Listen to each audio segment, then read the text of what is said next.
Everyone, this is me Chandra Chaudhary और आज हम करेंगे class 12th biology. And as you know हमारे 5 चैप्टर्स ख़त्म हो चुके हैं और आज हम स्टार्ट करने जा रहे हैं chapter number 6, that is molecular basis of inheritance. But before start the chapter, in previous chapter हमने क्या सीखा था? हमने यही सीखा था कि कोई भी जो कैरेक्टर है जो जनरेशन टू जनरेशन बियर होता है वो उसके लिए फैक्टर्स रिस्पॉन्सिबल होते हैं जो मेंडल ने नेम दिया था, जिसे बाद में नेम दिया गया जीन्स का। लेकिन ये कैसे इनहेरिटेंट होते हैं पीढ़ी दर पीढ़ी, उसका पैटर्न तो उनने बताया था लेकिन नेचर उसका क्लियर नहीं हो पाया था। ठीक है, तो इस चैप्टर में यही चीज़ आपको बताई गई है कि जो मेंडल्स के जो एक्सपेरिमेंट है उसके 100 ईयर्स बाद ये पता लगाया गया जो सेल्स होती हैं और उसमें जो न्यूक्लियस प्रेजेंट होता है उसमें होता है हमारा जेनेटिक मटेरियल। और ये पता लगाया गया जो जेनेटिक मटेरियल होता है वो एक एसिड होता है जिसे न्यूक्लिक एसिड नेम दिया गया, क्योंकि वो न्यूक्लियस के अंदर प्रेजेंट है तो उसको न्यूक्लिक एसिड नेम दिया गया, जो मोस्ट ऑफ द ऑर्गेनिज्म में प्रेजेंट होता है। ठीक है, डीएनए, आरएनए भी होता है किसी किसी में present, but most of the organism में डीएनए ही as a genetic material present होता है, ये बताया गया। तो आज के वीडियो लेक्चर में हम कवर करेंगे डीएनए। देखिए मेन हमारे की पॉइंट क्या रहेंगे आज के वीडियो लेक्चर के, देख लीजिए ताकि आप लोगों को भी स्टार्टिंग में ही पता चल जाए कि आज के वीडियो लेक्चर में आप क्या क्या चीज़ें सीख जाओगे at the end of this video. देखिए, आप सबसे पहले डीएनए के बारे में सीखोगे। ठीक है, इसका थोड़ा इंट्रोडक्शन हम करेंगे, क्या इसकी फुल फॉर्म होती है, किसने इसको सबसे पहले आइडेंटिफाई किया था, ये चीज़ हम सीखेंगे। ठीक है, इसकी मीनिंग वगैरह सीखेंगे। फिर हम कंपोनेंट्स ऑफ डीएनए हम सीखेंगे। इसमें हम कंपोनेंट्स डीएनए में न्यूक्लियस, आपका न्यूक्लियोटाइड क्या होता है ये आप जान लोगे, न्यूक्लियोसाइड क्या होता है, नाइट्रोजनस बेसिस क्या होते हैं ये सब आप सीखोगे। देन नॉमेनक्लेचर, क्या हम कैसे नेम लिखा जाता है ये सीखेंगे। And structure of DNA at the end of this video आप कंप्लीटली अच्छे से सीख जाओगे अगर मेरे साथ एंड तक बने रहेंगे। तो चलिए स्टार्ट करते हैं डीएनए। ठीक है, सबसे पहले अगर मैं लिखूं डीएनए क्या है, एक न्यूक्लिक एसिड है, तो हम न्यूक्लिक एसिड से स्टार्ट करते हैं, न्यूक्लिक एसिड। ठीक है, तो न्यूक्लिक एसिड कहाँ प्रेजेंट होता है? एक्चुअली ये लेक्चर नंबर आपका 1 है। ठीक है, तो जैसे कोई आपकी सेल है उसके अंदर न्यूक्लियस प्रेजेंट है, तो यहाँ आपका क्या है, ये जेनेटिक मटेरियल है जो क्या होता है, एसिड होता है, न्यूक्लिक एसिड। ठीक है, तो जो आपका न्यूक्लिक एसिड होता है वो 2 टाइप्स का होता है, एक होता है आपका डीएनए और दूसरा होता है आरएनए। अब आपका जो डीएनए होता है वो मोस्ट ऑफ द ऑर्गेनिज्म होता है आपका जेनेटिक मटेरियल एज अ, और जबकि जो आरएनए होता है वो ओनली वायरसेस में होता है। किसमें होगा? As a genetic material. और भी रोल होते हैं इसके, ठीक है, लेकिन एज अ जेनेटिक मटेरियल ये केवल वायरसेस में होते हैं। ठीक है, जैसे कोरोना वायरस है उसका जो जेनेटिक मटेरियल होगा वो आपका आरएनए होगा, लेकिन except viruses most of the organism में जेनेटिक मटेरियल आपका डीएनए होता है। आरएनए के और भी काम होते हैं जैसे एनिमल्स में भी होता है, बट वहाँ पर as a adapter, as a messenger काम करता है। ठीक है, ये आप बाद में आगे वो चैप्टर में सीखेंगे, लेकिन आज हम बात करने वाले हैं ओनली डीएनए की। ओके, अगर सबसे पहले मैं बात करूँ डीएनए की, तो ये एक न्यूक्लिक एसिड है। ठीक है, ये भी क्वेश्चन आ सकता है कि ये बेस है कि एसिड है, तो आपका ये एसिड है क्योंकि नेम में ही लिखा है। वैसे भी जब हम इसकी फुल फॉर्म लिखेंगे उसमें भी आपका एसिड आता है। तो स्टार्ट करते हैं हम इसकी फुल फॉर्म से। तो जो डीएनए की जो फुल फॉर्म होती है वो होती है आपकी डीऑक्सी राइबोस न्यूक्लिक एसिड। ठीक है, जबकि आरएनए की फुल फॉर्म क्या होती है? Ribose nucleic acid. ठीक है, आपकी राइबोस क्या है? आपकी राइबोस न्यूक्लिक एसिड आरएनए है आपका, जबकि डीऑक्सी राइबोस न्यूक्लिक एसिड आपका डीएनए। अगर मैं बात करूं अब कि सबसे पहले इसको आइडेंटिफाई किसने किया था एज अ जेनेटिक मटेरियल, तो उनका नेम है, उन साइंटिस्ट का नेम है आपका फ्रेडरिक मैसी। ठीक है, फ्रेडरिक मेसर आपके जो साइंटिस्ट थे, उन्होंने सबसे पहले इसको आइडेंटिफाई किया था एज अ जेनेटिक मटेरियल। और कब किया था? इन्होंने किया था 1869 में। ये जो मेन मैं पॉइंट लिख रही हूँ, आप लोग भी साथ साथ में लिखते जाइए ताकि आपका एक अच्छे से फ्लो चार्ट बन के रेडी हो जाए, क्योंकि फ्लो चार्ट में हमें चीज़ें कम होती हैं लेकिन सब क्लियर होती हैं। ठीक है, तो डीएनए की फुल फॉर्म क्या होगी? Deoxyribose nucleic acid.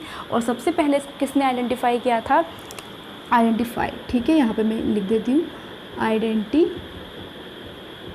किया था इन्होंने, किन्होंने? फ्रेडरिक मेसर ने इनको 1869 में सबसे पहले आइडेंटिफाई किया था।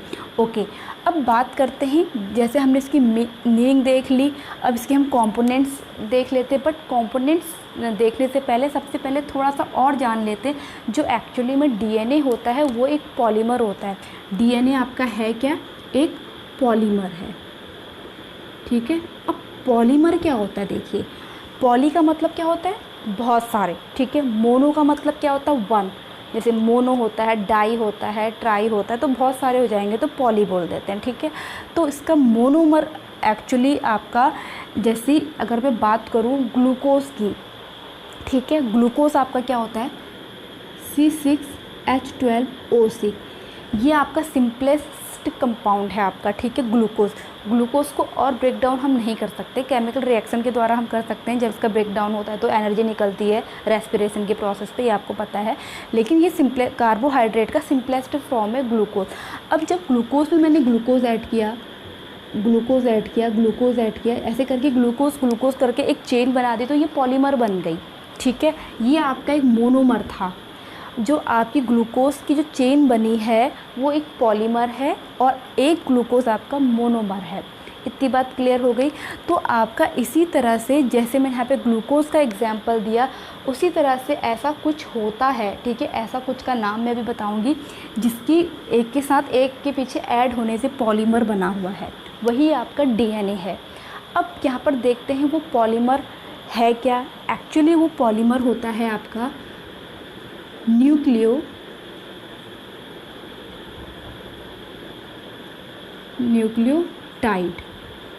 ठीक है, यहाँ पर एक क्वेश्चन बनता है आपका कि जो पॉलीमर है आपका, या जो है वो न्यूक्लियोटाइड एक मोनोमर है। ठीक है, मोनोमर है और बहुत सारे न्यूक्लियोटाइड मिल करके पॉलीमर बनाते हैं, डीएनए बनाते हैं। इतनी बात सबको क्लियर हो गई ना? ओके, एक रिपीट कर रही हूँ, डीएनए क्या है आपका? पॉलीमर है।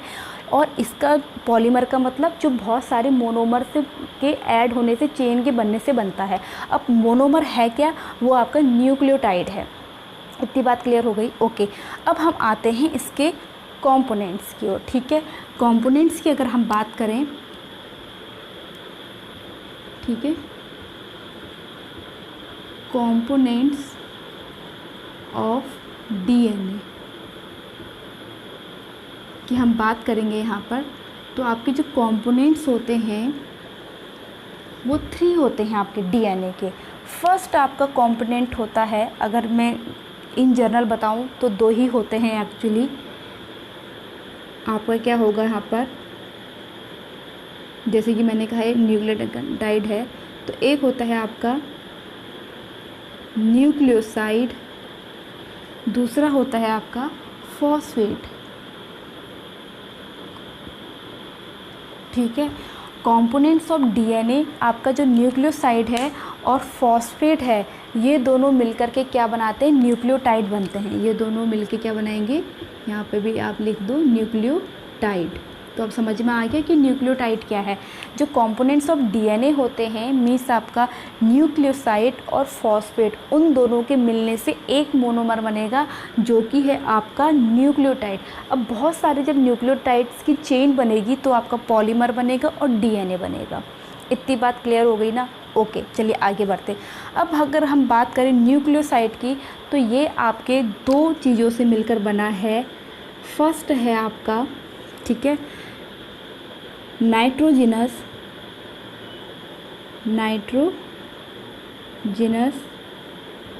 बेस, और दूसरा होता है पेंटोज शुगर। ठीक है, जबकि जो फॉस्फेट है आपका वो क्या है, अगर यहाँ पे लिखूँ फॉस्फेट का जो फॉर्म, PO4 3 नेगेटिव। अब यहाँ पर देखिए 3 नेगेटिव के कारण ही जो आपका DNA होता है, DNA में जो चार्ज होता है वो नेगेटिव होता है। क्या होता है, अब समझ में आ गया आपको? क्वेश्चन आपका ये आ भी सकता है कि जो DNA का में जो नेगेटिव, आपका जो DNA में जो चार्ज होता है वो कैसा होता है आपका, तो नेगेटिव होता है because presence of phosphate ion, ऋण आयन भी हम कह सकते हैं आपकी, क्योंकि आपका यहाँ पर माइनस है। ठीक है, ओके। हम बात करते हैं यहाँ पर, जैसे कि मैंने कहा न्यूक्लियोसाइड। न्यूक्लियोसाइड आपका 2 चीज़ों से मिलकर बना है। First one is nitrogenous base, second one is pentose sugar. ठीक है, सबसे पहले हम पेंटोज शुगर देख लेते हैं ये क्या है। तो पेंटोज शुगर का जो फॉर्मूला होता है इसमें आपका इस ढंग से होगा। ठीक है, ये आपकी पेंटोज शुगर है। पेंटोज का मतलब 5, ठीक है, क्योंकि आपका पता ही है मोनो, डाई, ट्राई, टेट्रा, पेंटा, ठीक है, ऐसे आपके। तो पेंटोज शुगर का मतलब इसमें जो नंबर ऑफ कार्बन है वो 5 हैं। एक यहाँ पर है आपका 1, 2, 3, 4 और 5 इसमें लटका हुआ होता है। ठीक है, तो हम यहाँ पर अब इसमें हम लगाते हैं OH। तो एक प्रकार से आप थोड़ा सा हम इसका स्ट्रक्चर अलग तरीके से बना सकते हैं ताकि आप लोगों को और अच्छे से विजिबल हो ये।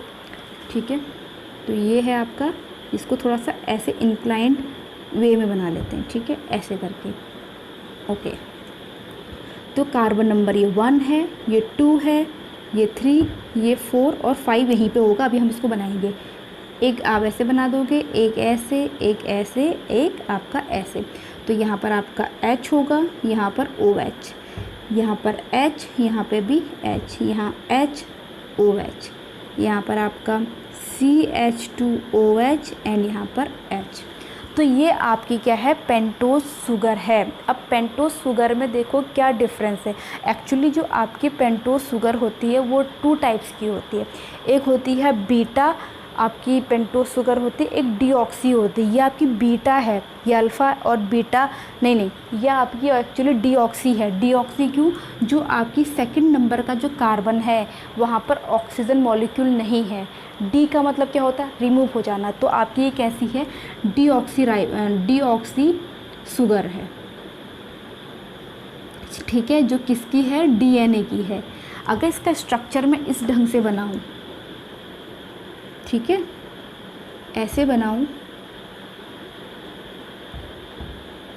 यहाँ पर आपका H, OH, H, OH, H, OH, आपका CH2OH एंड H। अब देखिए यहाँ पर जो सेकंड नंबर ऑफ कार्बन है वहाँ पर O आपका प्रेजेंट है, तो ये आपकी बीटा फॉर्म है। ठीक है, और ये इसे हम कहते हैं राइबोज शुगर। राइबोज शुगर कहते हैं जो आपकी RNA में प्रेजेंट होती है। तो यहाँ तक आई होप आपको क्लियर हुआ होगा। ठीक है, रिवाइज़ करा देती हूँ। ठीक है, आपके देखो कंपोनेंट्स ऑफ DNA पढ़ रहे हैं, जिसमें हमने ऑलरेडी सीख लिया है कि जो न्यूक्लियोटाइड होता है वो मोनोमर होता है। ठीक है, तो एक्चुअली जो मोनोमर है उसके ही हमने कंपोनेंट्स देखने। तो हमने न्यूक्लियोटाइड के कंपोनेंट्स देखने। तो न्यूक्लियोटाइड्स के जो कंपोनेंट्स होते हैं वो 2 होते हैं, nucleoside and phosphate.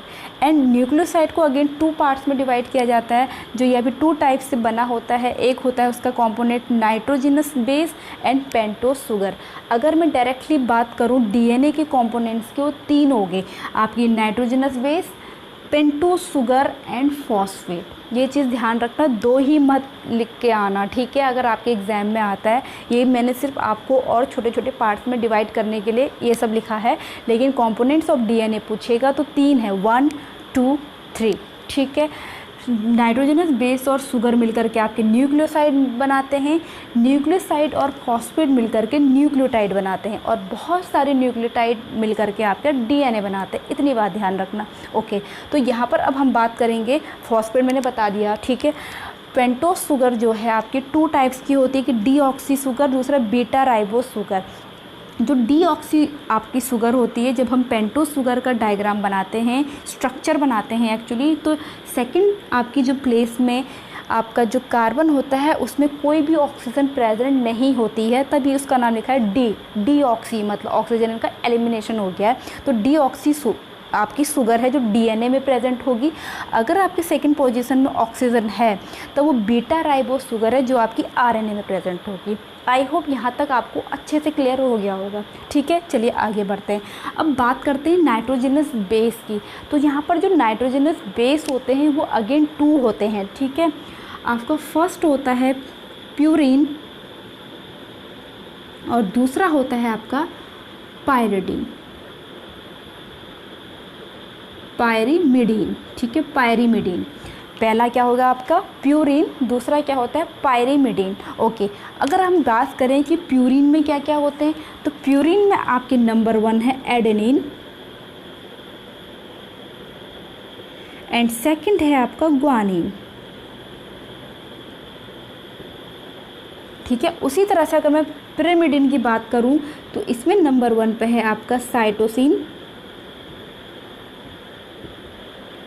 And second number है इसमें आपका thymine. But in case of RNA में थायमिन प्रेजेंट नहीं होता है, वहाँ पर यूरेसिल प्रेजेंट होता है।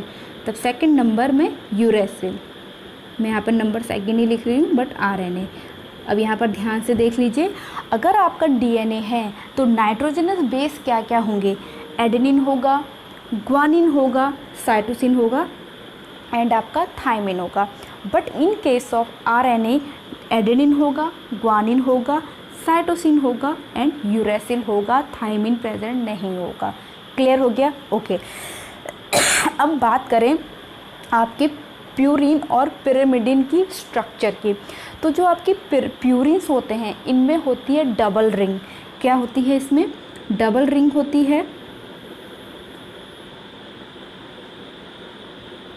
डबल रिंग प्रेजेंट होती है, जबकि इसमें होती है सिंगल रिंग।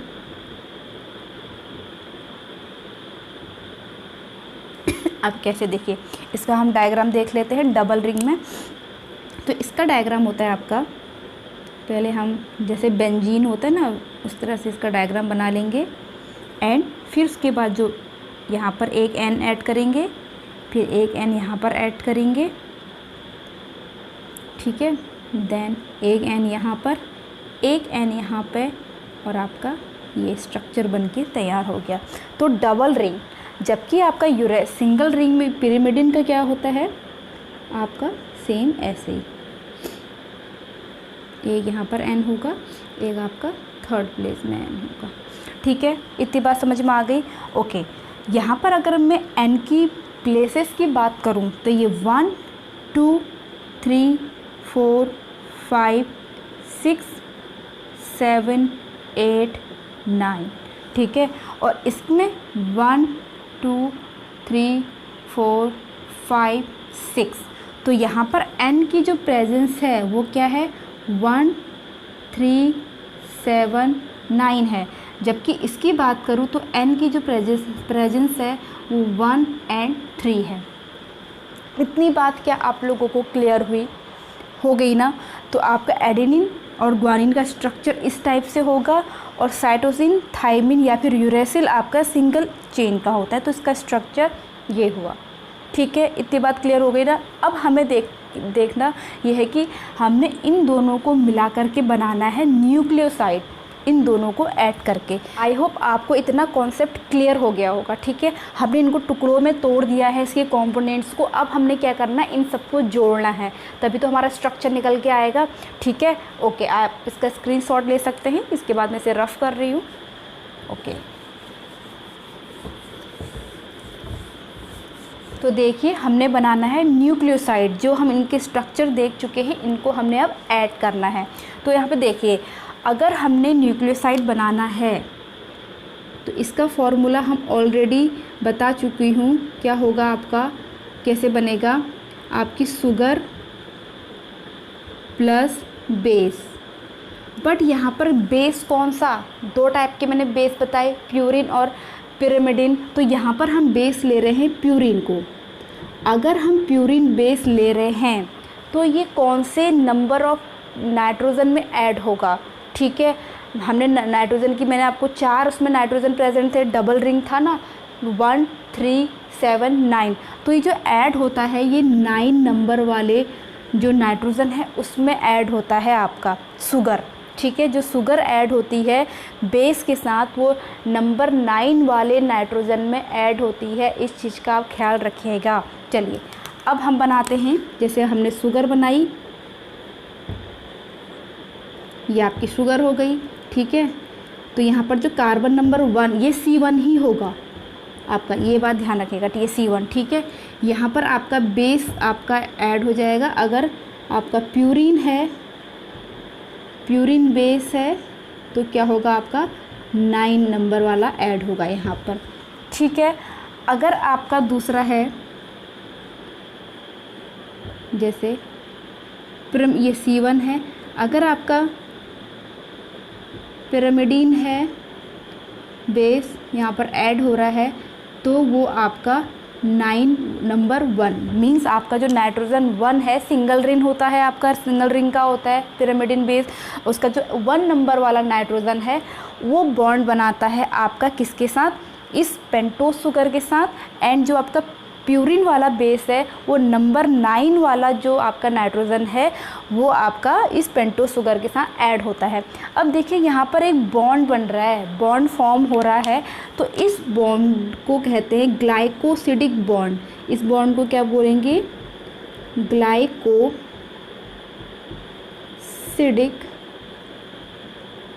बॉन्ड, ठीक है। आई होप इतना भी आप लोगों को क्लियर हो गया होगा, मैं इतना मान के चल रही हूँ, ठीक है। ओके, इसके बाद आपको इसमें ऐड करना है फॉस्फेट, मीन्स अब बनाना, क्योंकि हमने न्यूक्लियोसाइड का डायग्राम तो बना लिया, अब हमने बनाना है न्यूक्लियोटाइड, एक मोनोमर बनाना है, तभी तो मोनोमर के साथ मोनोमर ऐड होंगे तो क्या बनेगा आपका DNA होल स्ट्रक्चर की ओर बढ़ेंगे। ओके, अब हमने क्या बनाना है आपका न्यूक्लियोटाइड। अब जो आपका न्यूक्लियोटाइड था वो आपका न्यूक्लियोसाइड प्लस फॉस्फेट आयन से मिलकर बनेगा, ठीक है। अब न्यूक्लियोसाइड का जो डायग्राम है आपका ये क्या था, देखिए हम बना लेते हैं। जो न्यूक्लियोसाइड है आपका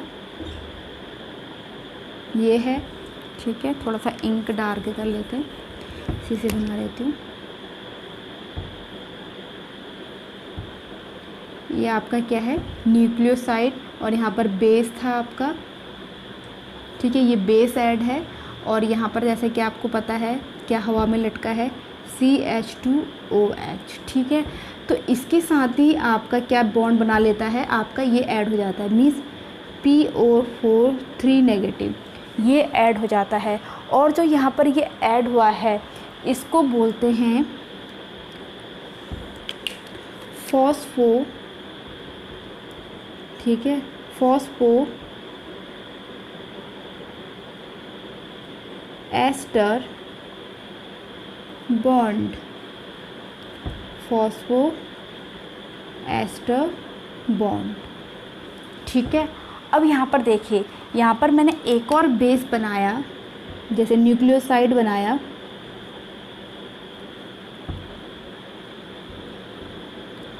बेस, ठीक है। यहाँ पर आपका अगेन फॉस्फेट था 3 नेगेटिव।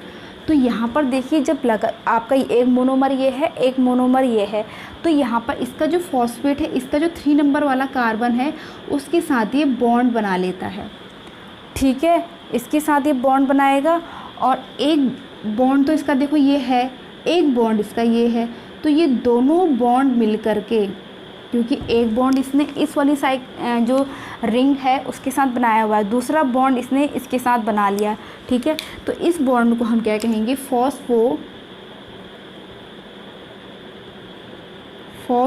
डाइएस्टर बॉन्ड, क्या बोलेंगे, फॉस्फो डाइएस्टर बॉन्ड। तो आपका इतना स्ट्रक्चर आप लोगों को क्लियर हो गया होगा। अब हम बनाते हैं, देखिए अगर आप की पॉइंट्स पे ध्यान दें, हमने DNA सीख लिया, ये जो मैंने बताया आप लोगों को, हमने इसकी मीनिंग जान ली, ठीक है। हमने कंपोनेंट्स समझ लिए, कंपोनेंट्स आपके 3 होते हैं, ठीक है। यहाँ पे मैं लिख देती हूँ 3 होंगे आपके, जो ये लिखा है आपके न्यूक्लियोटाइड, आपका जो है वो नाइट्रोजनस बेस और पेंटोस शुगर एंड फॉस्फेट, ये आपके क्या होते हैं, कंपोनेंट्स होते हैं डीएनए के। ये 3 के 3 हमने सीख लिए। नॉमेनक्लेचर मैं लास्ट में बताऊंगी। अब हम पढ़ते हैं स्ट्रक्चर ऑफ डीएनए, क्योंकि हमने एक मोनोमर बना के देख लिया कि आपका जो एक्चुअली ये एक मोनोमर बना है वो कैसे बना है। हमने बेस का स्ट्रक्चर देख लिया, हमने पेंटोस शुगर का स्ट्रक्चर देख लिया एंड हमने फॉस्फेट ऐड करके भी देख लिया। और बॉन्ड कौन कौन से बनते हैं ये बहुत इंपॉर्टेंट है, ठीक है। जब आपका बेस और पेंटोस शुगर के बीच में जो बॉन्ड बनता है उसको ग्लाइकोसिडिक बॉन्ड कहा जाता है। और जो आपका न्यूक्लियोसाइड और फॉस्फेट के बीच में जो बॉन्ड बनता है, या फिर पेंटोस शुगर और फॉस्फेट के बीच में जो बॉन्ड बनता है उसे हम फॉस्फोएस्टर बॉन्ड कहते हैं। और वो जिग जैग बनाता है, दोनों के साथ ऐड होता है तो उसको हम डाइएस्टर बॉन्ड कहते हैं, ठीक है। चलिए अब हम सीखते हैं इसका स्ट्रक्चर।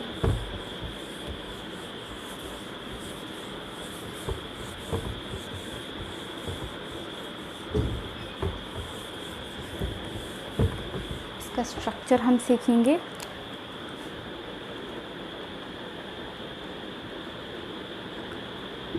स्ट्रक्चर ऑफ डीएनए, ठीक है। अब देखिए हमने एक मोनोमर बनाया था। अब वो मोनोमर कैसा था, अब देखिए यहाँ पर मोनोमर था आपका शुगर था, पेंटोस शुगर, उसमें आपका बेस हमने बॉन्ड बनाया था, ऐड करा था, और उसके साथ यहाँ पर हमने फॉस्फेट बॉन्ड ऐड किया था। यही तो था एक मोनोमर, याद है ना। अब यहाँ पर देखिए तो ऐसे करके रिंग चली आती है, तो ऐसे करके मैं बना लेती हूँ आपके, अच्छे से देखिएगा, ठीक है। अब भी क्लियर हो जाएगा आपको सारा का सारा। बेस और फॉस्फेट, सेम चीज़ मैं इधर की साइड लिख लेती हूँ, ठीक है। यहाँ पर आपका ये रिवर्स हो जाएगा, base sugar phosphate, base sugar phosphate, base sugar phosphate, base sugar phosphate, ठीक है। चलिए पहले आप ऐसे बनाएंगे, आपको मैं ट्रिक भी बता रही हूँ कि कैसे आप स्ट्रक्चर बनाओगे, कभी गलत नहीं होगा आपका। अब यहाँ पर देखिए बेस हमने क्या क्या पढ़े थे, एडेनिन पढ़ा था, ठीक है, थायमिन पढ़ा था, साइटोसिन पढ़ा था, ग्वानिन पढ़ा था, ये तो पढ़े थे हमने। तो यहाँ पर देखिए आपका यहाँ पर बेस यहाँ पर लिख लीजिए एडेनिन, ठीक है। एडेनिन के साथ क्या, फिर थायमिन, थायमिन आपके यहाँ पे ग्वानिन, ग्वानिन के बाद आपका क्या बचता है, आपका साइटोसिन, ठीक है। अब इसका जस्ट इसका कॉम्प्लीमेंट्री लिख लीजिए। कॉम्प्लीमेंट्री भी मैं बता दूँ आपके साथ, एडेनिन के साथ हमेशा थायमिन ऐड होता है और ग्वानिन के साथ हमेशा साइटोसिन ऐड होता है, ये बात आप ध्यान रखिएगा, ठीक है। और जो एडेनिन और थायमिन है उसके बीच में डबल बॉन्ड होता है और ग्वानिन एंड साइटोसिन के बीच में ट्रिपल बॉन्ड होता है, ठीक है। ये चीज़ आपको ध्यान होनी चाहिए। तो यहाँ पर इसका कॉम्प्लीमेंट्री क्या हो जाएगा, थायमिन, और टी का कॉम्प्लीमेंट्री एडेनिन, ग्वानिन का कॉम्प्लीमेंट्री आपकी साइटोसिन, साइटोसिन का कॉम्प्लीमेंट्री आपका ग्वानिन। इतना समझ में आ गया। अब यहाँ पर ये ऐड होंगे, अभी मैंने बताया ए और टी के बीच में डबल बॉन्ड बनेगा, आपने डबल बॉन्ड बना दिया, पता है आप लोगों को। अब टी और ए के बीच में अगेन डबल बॉन्ड है, ठीक है। और जी और सी के बीच में ट्रिपल बॉन्ड है तो ट्रिपल बॉन्ड बना देंगे, और इस सी और जी के बीच में भी ट्रिपल बॉन्ड है। अभी आपका आधा ही स्ट्रक्चर बना है ये, ठीक है। अब उसके बाद देखिए ये जो आपका फॉस्फेट है, ठीक है, ये खाली एक ही उससे मोनोमर से नहीं ऐड है। अभी मैंने बताया था ये डाइएस्टर बॉन्ड बनाता है, तो इसका फॉस्फेट इस वाले शुगर से तो ऐड है ही, ये इसके साथ भी बॉन्ड बनाएगा ये वाला। इसकी नज़र इसमें भी है, इसमें भी है, सेम चीज़, इसकी नज़र इसमें भी है और इसमें भी है, इसकी नज़र इसमें भी है और इसमें भी है, तभी तो ये एक दूसरे के साथ ये जुड़े हुए हैं सब। सेम चीज़, इसकी नज़र इसमें भी है, इसमें भी है, ऐसे करके। अब समझ में आ गया। तो यहाँ पर आपका एक स्ट्रक्चर बनी है। ये आपका क्या बना है, यहाँ पर अगर मैं लिखूँ तो आपका ये जो बॉन्ड, ये जो पी है आपका, ये जो दो बॉन्ड बना रहा है, यही आपका क्या है, फॉस्फो, ठीक है, फॉस्फो डाइएस्टर बॉन्ड है, ठीक है। डाइएस्टर और खाली एस्टर बॉन्ड में आप देखिएगा, अगर हम सिंगल की बात करेंगे तो एस्टर बॉन्ड 2 के साथ जो बना रहा है जिगजैग टाइप का, वो आपका डायस्टर बॉन्ड है। तो आई होप आपको डीएनए का जो स्ट्रक्चर है वो क्लियर हो गया होगा। यहाँ पर ये आपका स्ट्रक्चर ऑफ डीएनए है, बिल्कुल सिंपलेस्ट वे में। ठीक है, ओके। चलिए अब हमारा जो आज का लास्ट टॉपिक है वो है नॉमेनक्लेचर। नॉमेनक्लेचर हम सीख लेते हैं। नॉमेनक्लेचर इन द सेंस जो आपके नाइट्रोजनस बेस थे, जब उसमें हम पेंटोस शुगर ऐड कर देते हैं, जब वो न्यूक्लियोसाइड बन जाता है तब उसका नॉमेनक्लेचर क्या होगा। एंड जब उसमें हम फॉस्फेट आयन को भी ऐड कर देंगे, जब वो न्यूक्लियोटाइड बन जाएगा तब उसका नेम क्या होगा। तो सबसे पहले आपके नाइट्रोजनस बेस क्या क्या थे? एडेनिन, ठीक है, ग्वानिन, साइटोसिन एंड आपका थाइमिन, यही तो थे। अब इन 4 में से ये जो 2 थे आपके क्या थे? प्यूरिन्स थे। एंड ये 2 आपके क्या थे? पायरिमिडीन्स थे।